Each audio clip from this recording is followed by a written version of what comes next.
Hey there, welcome to the Mental Perk podcast. I'm Karla Hutcherson, licensed professional counselor. And I'm Brandi, entrepreneur, author, and community leader. And we're here to talk about real people, real issues, and real talk.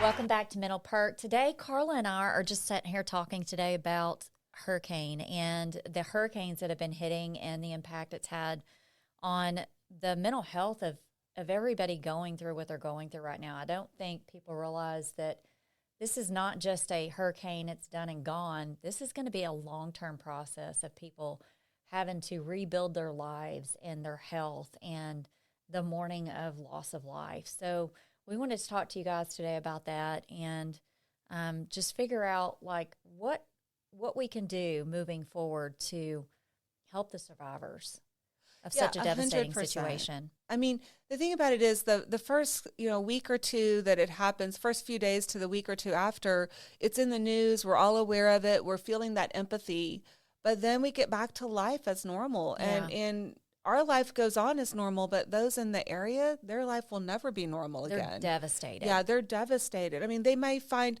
normalcy years down the road, but it's going to take a long time to recover. And so some of the horrifying things that these people have seen or witnessed, they'll never forget.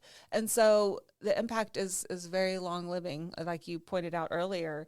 Any hurricane, natural disaster, tornadoes, any of those things. I don't know, what are some other natural disasters? Earthquakes, all of these fires. things. Yeah. Oh, yeah. Wildfires. Freezes. You want me to keep going? But yeah, so there's such an impact, and I don't know that we really consider that, especially when we're kind of on the outside looking in. Right. I think we've all known people who have been in the area who kind of lived through some of these things. I know my relatives that went through it, theirs was just on a very light level compared to what maybe people in the Carolinas or other parts of Florida, Georgia. And all those areas felt. But, we talk about mental health, and it's so important to understand that the anxiety, the depression, and what we don't really think about is the PTSD that goes along with that. Oh my gosh, I can't imagine. And here's the thing. I think the thing that surprised and shocked me the most, and I think it did the Carolinians, is these people lived in the hills. They lived in the mountains. Yeah. Like this was something they were not expecting at the level that it hit them at. I think people on the coastlines, for sure, they're ready. They are ready. They understand the impacts of hurricanes. When you live in Florida, you're living there knowing it's a given. You're going to get hit by a hurricane. One way or the other, you're going to get hit by a hurricane. Right. And so you mentally prepare for that. But what happened in the Carolinas was so different. Those are areas that do not, they get some rain or wind if there's a hurricane that comes through, but by the time it gets to them, it's just a tropical storm at that point. Right. It's not a full-blown hurricane. Mudslides. It's just, the river's rising. It's just been absolutely devastating. And, the sad thing is, too, is these, I think I've seen a lot of politics play out in this, and I think that the part that is disturbing to me is lives are not political. Yeah. And these people are just trying to figure out how to survive, how to get immediate emergency attention. I've seen people that have been stranded for 14 days without water or without food, and their families just huddled together. Well, I heard, and there was a nurse on the news that she had been down there working and trying to help people, and people are so desperate, they're drinking dirty water. Oh. So now the diseases that are going to come around, they're gosh. having to feed their babies dirty water. Yeah, And so the diseases that are going to happen, she says it's coming. It's going to happen. It's coming. It's not if, but when. Exactly. And Wow. it's just so heartbreaking because they're trying to survive. Mm-hmm. And I think when you bring up a point about the political part, had this not happened in an election year, then it probably wouldn't have got as much political attention as it did, because it's not a political issue, it's an American issue. Right. But I think because it's in a political year, the politicians are playing up to that, and I think it's showing a lack of empathy. Oh my gosh, it's almost disheartening at every level because, like you said, politics, lives don't care about the politics. When you're surviving, you just need the help. Give the help you need, and honestly, I feel like, and I may be wrong, but I feel like I've seen a lot of attention going towards Florida, which they need that attention, and you know. every hurricane's going to pick up momentum and you're going to have areas that are devastated. But the people that were devastated in the Carolinas is in Georgia. It's, there's a big difference between that. Like we said, you're expecting 100%. It in Florida. You're not expecting it. Doesn't mean the value of life is any less. But I think people didn't realize and don't realize that this is going to be a long-term recovery. Yeah, it's psychologically and physically beyond the normal human experience. Yeah. It's something that most of us will never experience, anything on that level. No, I've heard that a family of 11, 8 of them were killed. And I'm thinking, your family's your support system, right? And when 60% of your family gets wiped out and you're left to just try to figure, or kids, we've heard reports of children being ripped out of their parents' hands from the roaring waters. And I think, oh my gosh, I can't imagine the trauma of the children and, the survivors. It's just, it brings you to another point. We talk about PTSD and the depression that goes along with this, but now those who survive, they've got survivor's guilt. Yeah. And that's a real thing. And I was just reading some statistics the other day about since this happened in the Carolinas, the suicide rate has more than doubled. I mean, there's just so many people who are so hopeless and so helpless and so desperate that they're taking their own lives because they don't know any other way out. Well, and it's important too, people, that, when you want to give to a cause, you want to give something, make sure you're researching who you're giving your funds to, because I think a lot of people are desperate to get somehow figure out how to get back on their feet again. And, we got to be cautious on how we start. You research the organizations that have been out there for a long time. Your Red Cross. 100%. I mean, these guys have been around forever. And so, just make sure you research that before you just start throwing money. The best way to do it is to get hands on ground. I've reached out to people directly that I know, family and friends that live in that area. What can we do? And, sometimes they're telling me, nothing right now. Let us get through the next couple weeks. Then we can tell you better what we need. Because your immediate is coming in now, right? Yes. It's going to be that long term. Yes. It's going to be like months later. And the thing about it is we're about to hit into the holiday season. Yeah. This is the biggest time of year that people give and donate and provide to charities. And I just want to encourage all of you to remember the people in Florida, Georgia, Carolinas. And don't forget, use this opportunity with the holidays and the spirit of giving to give to these people, because they have lost everything and they're going to need so much long-term support. So take this opportunity to give to them. There's so many great organizations out there, like Samaritan's Purse and some other ones, great private organizations that are doing so much hands-on work. So research that and give to those people. They're helping in so many ways that we don't even see in the media. It makes my heart feel good when I see some of these people. There was a gentleman the other day I saw, and he's not even in the Carolinas. I think he's in Georgia, but he's got land in Georgia. And he's like, I've got 70-something acres. I don't care who comes here, who parks a house here, who puts a tent here. You have land here that you can come to. That's the Americans I like to see. Oh, yes. I love seeing the people just step up. They don't know any of these people from Adam, but they're stepping up to help someone that's in need, and that's what we should be about. I agree. Another story that I had heard, and you're thinking, okay, these people have lost everything. They're going to be worried about their homes. This mother, she'd lost her home was gone. It just washed away. And the thing she was most upset about was her son's Navy picture. Oh, because he was a member of the Navy, and just not having that portrait anymore was just heartbreaking for her, because she's like, I can't get that back. No. So, that's just the little things you don't even think about. And we can provide her with food and water, but we can't. The memories of we can't provide them the memories that they lost and the things that they'll never be able to get back. You think about the trauma that goes along with this. I mean, imagine this is like an apocalypse in the Carolinas. It's like everything is just turned upside down, and the amount of trauma that these people experienced. I mean, I can't even imagine. So you're expecting rain, you're expecting wind. You know that there was a hurricane that hit Florida, and you're thinking, okay, by the time it gets to us in the Carolinas, it'll be some to be a nice rainstorm, but they never, ever expected it. So they weren't prepared. Well, and that's just it too, though. That goes back to what you just said. It's all the geographics, right? Right. You had DeSantis. He is rocking it, taking care of everybody in Florida, making sure he's got a system in place.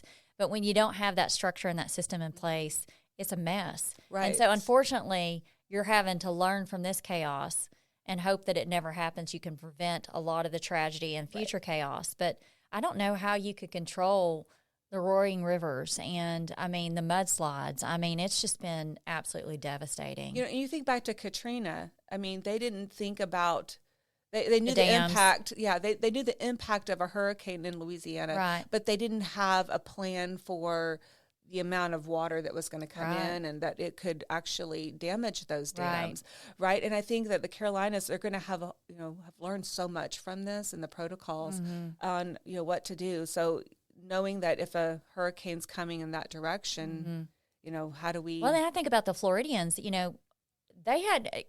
had not only a hurricane you had to survive, but then all the tornadoes that were touching ground, like over 100 tornadoes touching ground. And I don't know if you saw the video, massive tornadoes, like huge. Massive. I mean, we're from Texas. We know tornadoes. But we're ready for them too, though. Yes. I guess they were, I don't know that you can ever be ready for just complete chaos. I mean, they were not getting just hit with hurricanes. They're getting hit with tornadoes. It's chaotic. It's so chaotic. And it's just, it's unbelievable. I mean, imagine the trauma of hearing your elected officials say, you know what, if you didn't evacuate, we need you to write your name and birthday and a permanent marker on your arm because we need to be able to identify you. I mean, that's trauma in itself, right? And that's just a scary thing. So people had to face a lot of really tough decisions. Yeah. Do I leave everything that I know and go out and maybe not be able to get back in for a very long time? A lot of people, their businesses are their life. Well, you had think about that. And they're having to walk away. And when they walk away, they don't know if their business is going to be back, and they would have to start all over in their 50s and their 60s. Right. I mean, that's devastating. People had to make those big decisions. Mm-hmm. And we don't think about that. We think, life, your life is more important, this or that. But for many people, that is their life. Right. That's how they survive. That's how they put food on their table. Right. And so walking away from something you built for 20 or 30 years. The heart of Americans, right? Yeah. They're going to fight for what they love, and they're going to fight to keep what they can. You can't blame people that stayed, right? You can't. I mean, God bless them for making evacuation plans and setting up shelters and all of those things. But, if somebody feels so passionate about something, you can't blame them. But then you also can't get angry if first responders don't come to get you. Exactly, 100%. And I hate to say that, but because every life is valuable, but these first responders are putting their lives on the line. Yeah, their lives are just as valuable. And they've got family members waiting Correct. for them at home to come home to them. So, and you know what? They still go out and try to get those people. They do. I mean, even if they really do. They will do whatever they can to get there. They will. That's their love. That's what they do. They make those decisions every single day. I've seen a lot of information about how to donate to this organization, that organization, and those things are so important. So we're getting those basic fundamental needs met, but I haven't seen a whole lot on the mental health support. The emotional, I know. So I feel like that's where, and I know that there are therapists and psychologists that are part of organizations that go out to disaster relief areas and they will work with people, but there's no way that it's enough. Well, it can't be. You can't even get to some of these people. Right. I mean, correct. You can't get to them. I mean, it's 100%. You've got, it's a hot mess, unfortunately, and it's something that, it's scary thinking that, I think the scariest thing for me would have been the not knowing. I mean, you already know when you're in Florida, it's going to be bad, but the not knowing in an area that's never been affected like that before, that's the scary part to me. Like it's just scary. And you really hope these people are not uprooted from their entire life. Generations of family members have lived on this land. Yes. And you really hope that this doesn't rip them away from what's been passed down from generation to generation. Identity. It is their identity. That's where they come from. That's their roots. And so I think it's, this is where you encourage the Americans out there that can't afford it, start putting resources into helping these people rebuild their lives again. 100%. In this is America. You're going to see that happening. Oh, you are. You already are. saw the linemen for the electrical lines. Yeah, they I were love my coming linemen. in from all over the country. Yeah. And then people were they were coming in before the hurricanes, Convoys. right? Convoys of them. So they were already committed to being there Right. however long it takes. Right. So, but this is the American way. You fight, you build, you Restore. rebuild, you restore. And that's what gives us faith. I mean, yeah, we're in an election year and yeah, there's a lot of divisiveness, but what you will see is in times of crisis, Americans come together. It's the Americans. And I hate to say this. When I say this, I say Americans. It's your country boys. It's your farmers. It's your, it's your truckers. It is such a good feeling seeing 18-wheelers lined up miles back. Yes. Just trying to bring in food and supplies to people that are in need. And these 4-wheelers, I don't know if you've seen all these 4-wheelers going through the backcountry. Donkeys. Back in the day, these guys got donkeys loaded down with food and resources for these people so they can get to them. Because people are resourceful. That's America to me. Yeah, I agree. America is a resourceful nation. It is. And we can't let all the divisive stuff that goes along on social media taint our vision of what we have here in our country. No. Right? We are a resourceful nation. We have true grit. That's so important. Well, and I think at the end of the day, you're hearing, some of these reports you're hearing, and I'm not sure if I believe them or not. I want to say that some of the stuff that I've seen straight from the people that are impacted online, it makes me kind of wonder. But, you saw people being stopped from coming in with resources. I don't know how true that was, but I can tell you right now, I know that a job, the government's job is to make sure that they secure everything with safety measures and that good stuff. But this whole thing's been devastated. Like, let the people in that want to serve. Yeah, and part of me tries to look at the other perspective of that. Were they stopped because it was dangerous for them to go through? For sure, and I'm sure a lot of it was. But at the same time, if you're willing to risk your life knowing that you've got supplies, let that person do what they need to do to get to other people. And I think that's where we have to let people make those decisions. Right. But I do feel a lot of it was in an effort to not hurt people. Make it worse. Yes. So, I don't know. I think it's a tough call, but I think if people are making that decision, you're right. I think we have to let them go because one way or the other, a life's going to be lost. I don't know about you. If my family members are up there stranded, I'm going to get there. Hell or high water, I'm coming. Yeah. It's just like the one story of the dad who had to get to his daughter's wedding and he got stuck in the Carolinas. And he got out of his car. He put his clothes in a backpack, put some water in there, and he trekked it. Did he? And it took him, did not hear that. I want to say it was like maybe 2 days or 17 plus miles on terrible terrain. He walked that. And he made it there to walk her down the aisle. Oh, my gosh. That's American right there, girl. American. That is American. That is true commitment to your American. family, for sure. I also want to, we're talking about mental health and the disasters, and we don't have all the facts on the actual death toll. Yeah, we don't have any of those kind of facts or what people are doing or what government's involved, what's not being involved, what organizations are involved.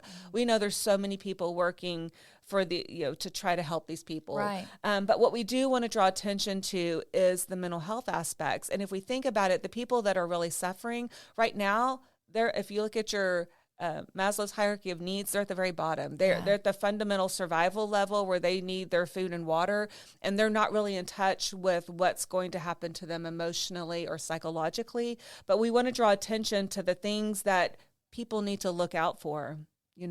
Am I mentally and physically exhausted? Am I drained? Is there a fear of the unknown? Am I fixated on that, obsessed over what's in the unknown? Are there ongoing periods of grief? Am I feeling that stress and that anxiety? We want to really focus on am I having sleep problems? Am I avoiding connecting with other people? We want to look for all of the little signs and especially look for it in each other.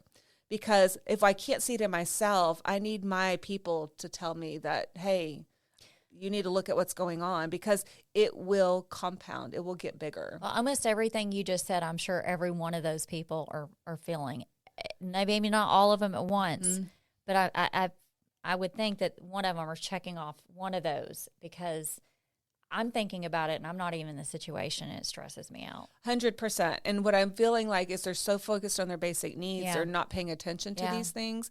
And so we know that it can get worse. The PTSD can get worse, and it can take a long-term toll on them and their ability to then connect in relationships and to really function in their everyday lives. So we really want to make sure that if we see one of our loved ones going through that and they're not seeing it in themselves, that we support them through that and we help them to see it in themselves. Right.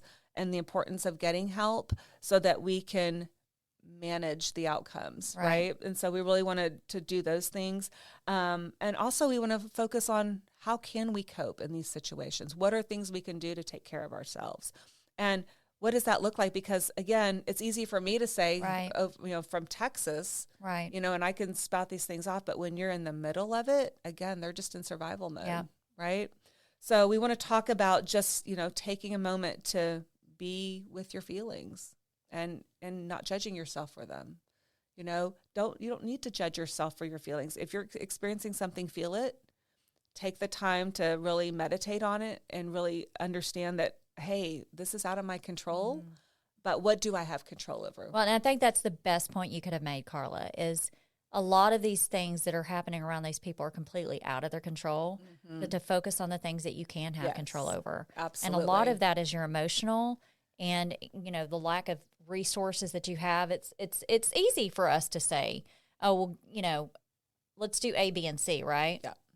But the resources you have, utilize them and know that you only have control over the things that you have control over and not things that are out of your control. There's going to be chaos and a lot of things are out of control for the next few months, probably for these people. Yes. You got to also think we're fixing to start getting into a cool season. Yes. So, I mean, it's already cooling down in that area. It is cooling down. It's in the mountains. I mean, it's cooling down in Texas, and it's people would think it's 100 degrees here right now, but it's cooling down. Yeah, it is cooling down. But, I think that people, if you have resources to offer these people, don't hesitate. And I know you won't, because I know true Americans don't hesitate to offer, sponsoring a family or helping them rebuild something to be able to get through the next process. And here's something I would say to the survivors and the people that have been impacted. Don't be afraid to ask. Yeah. 100%. I think a lot of times people are afraid to ask because of the fear of being turned down or turned away.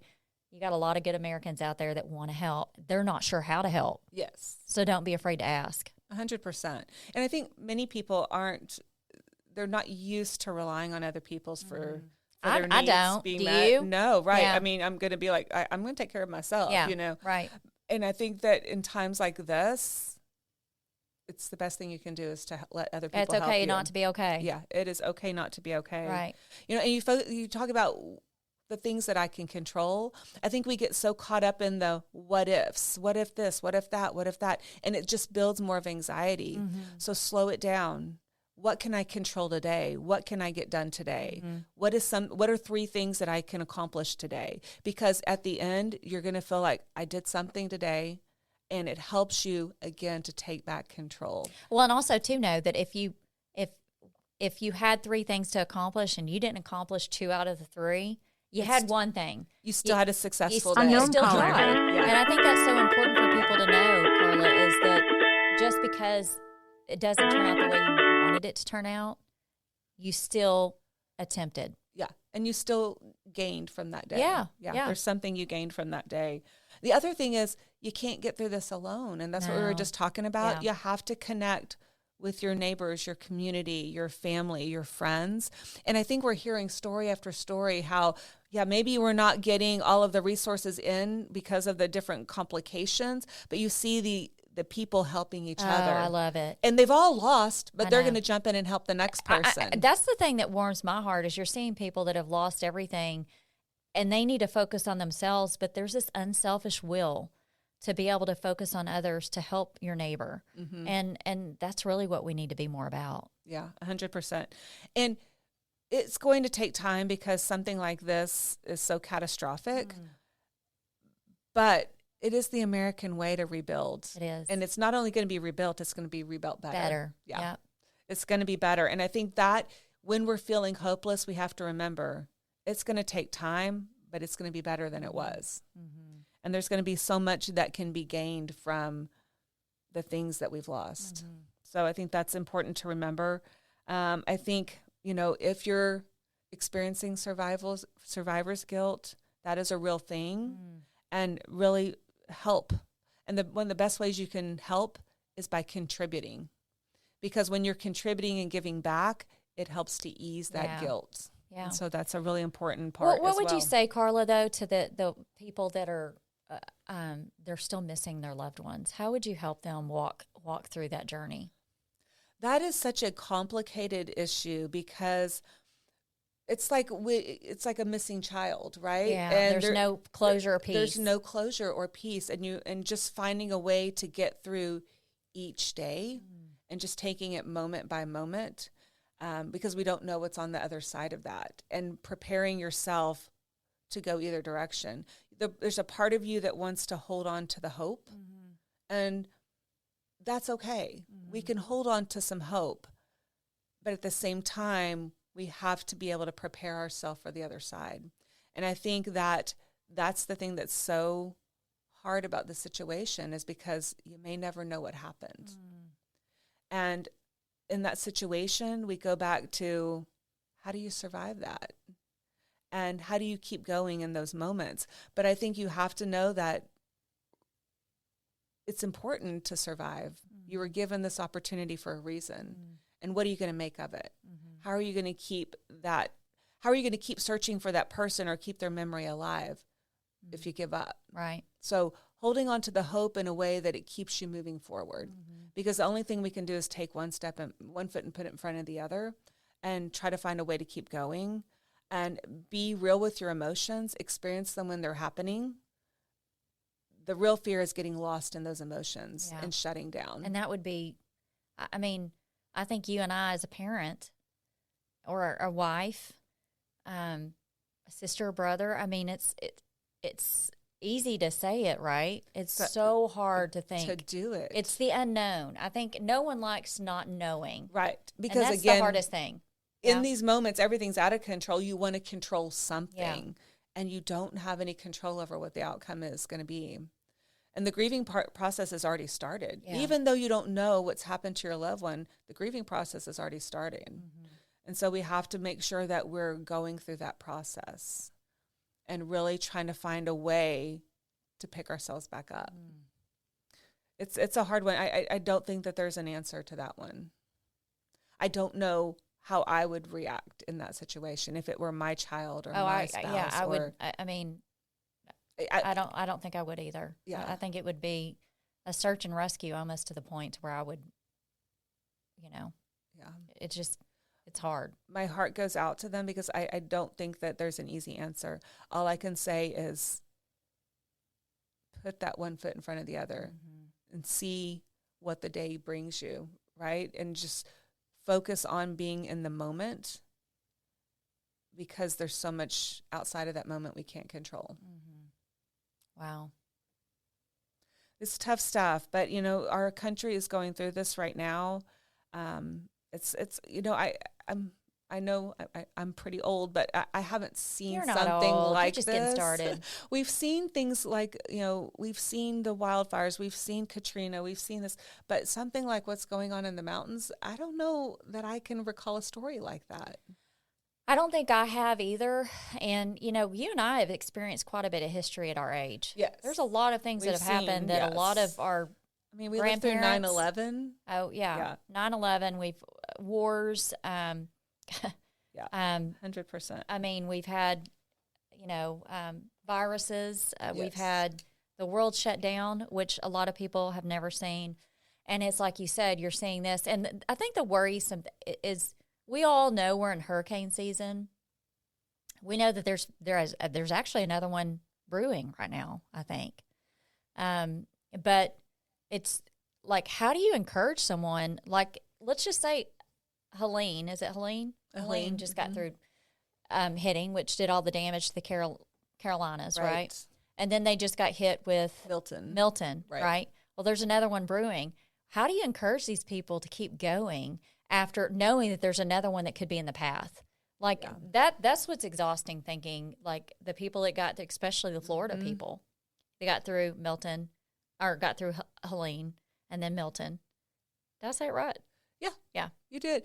And I was reading some stuff on the impact of the back-to-back storms. Right. But I feel like the people in that state, they already know. They're ready. They're ready for that, right? It's what happened on the other Georgia side. and Carolina. Yeah. Because they weren't expecting something so huge. But, where that first one hit, hurricanes don't hit that area, right? Where it hit on that panhandle of Florida, it doesn't normally hit there. Yeah. And so that's why it went so fast into those areas. And so it's just hard to really understand, but people in Florida, they're going to be in Florida no matter what. They're dedicated to that. I love Florida. Yeah. So, yeah. They're dedicated to be there and to stay there, and they're going to ride it out. They're going to do what they need to do to take care of themselves. They got a plan in action. But we just have to remember that there are areas that aren't as prepared. And that's where we have to grow and learn from this experience and really help our leaders, our community leaders, to understand, okay, this hit us hard. What are we going to do different? How are we going to rebuild? We need to rebuild better. Every time we need to rebuild better. I don't know if you've thought about this, though. Have you thought about, people don't realize that, you've got that kind of rising water in the Carolinas. Do you realize the gators that are out there? Oh, in Florida. No, Florida, too. Yeah, but, in Georgia, and then I keep saying Georgia, but Carolinas, too, Gator Central. Right? I'm not a gator person. They freak me out. I play golf, and when I'm on a golf course up there, they're sitting there basking in the sun. I mean, oh my gosh. So I can't imagine the worry these people have, not just over the rising waters, but all the elements that are in the water. I didn't even think about that, but that really gives me the heebies. Yeah, well, it should. Because I just have a fear of alligators. Anyone who knows me knows this. I didn't know that. Yes. So when I go to Florida, it freaks me out. Oh, well, we're taking you to Florida. I got to get this on film, y'all. It really freaks me out. I'm hitting a ball off the tee box. Thing to happen. I mean, sharks and gator, both of them freak me out. I'm hitting the ball off the tee box with the gator sitting there right next to me, basking in the sun. Oh no! Oh yeah. Oh, yeah. No. It's so much fun. I would have to be in an armored vehicle to do that. I need to be. Do gators crawl up? Can I get on top of things? Do they Can they crawl up? No, I don't. I mean, I know they got the little short legs, but can they crawl up things? No, I don't think so. I can up tell ladders. I don't. I'm sure if he's hungry enough, he will. I know that when you run in a zigzag motion. You don't run straight because they can't zigzag. It's harder for them to keep up with you when you're zigzagging. But when I see them fighting, they're doing this. Are you in the water or are you on the ground? No, but when I see people trying to catch them or deal with them, they're all squirmy, going. Well, they're going to squirm, but they're not running. They're wrestling them, right? Yeah. So there's a difference right there.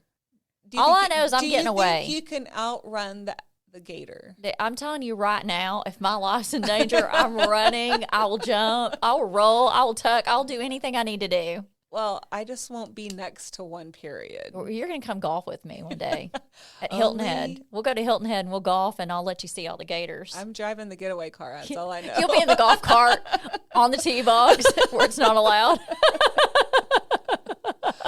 Oh, my gosh. But, yes, this went to a whole new area. It but did. I'm just trying to say. But, yeah, no, what people are dealing with is just phenomenal. We hope that the empathy, the compassion, the conviction doesn't fade away. No. We hope that we are riding it through with the people in Florida, Georgia, and the Carolinas, that we're going to ride this wave with them until they are back on their feet and back in control of their own environment, that we're going to be there to support them in every step of the way. I know that's where my money's going to go this Christmas and the holidays.